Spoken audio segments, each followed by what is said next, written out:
सखी भतारा मिलल कमजोर बिना कोइले देला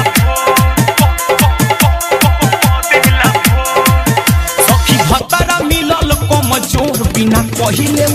देला भोर सखी भतारा मिलल कमजोर बिना कोइले देला भोर सखी भतारा मिलल कमजोर बिना कोइले देला भोर बेधेला बेचैनी हीरोवा होला खारा कबहू न गरम होला सोया जी के पारा तू त कबहू सटाबे नहीं गोल बिना कोइले देला भोर सखी भतारा मिलल कमजोर बिना कोइले देला भोर DJ Sajan Raja music by Anmol Soni सखी भतारा मिलल कमजोर बिना कोइले देला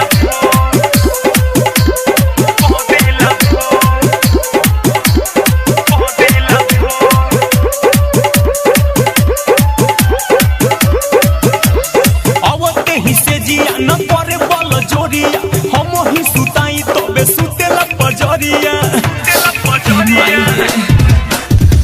आवते ही से जिया न करे बल जोरिया हम ही सुताई तबे सुतेला पजरिया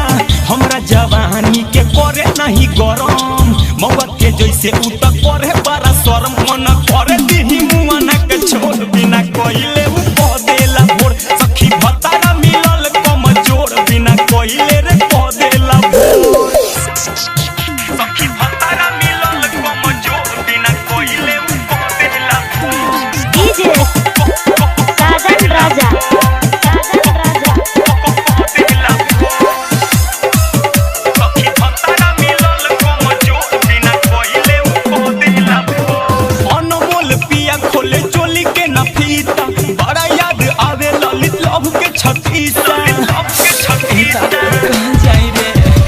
अनमोल पिया खोले चोली के नफीता बड़ा याद आवे ललित लव के छतीसा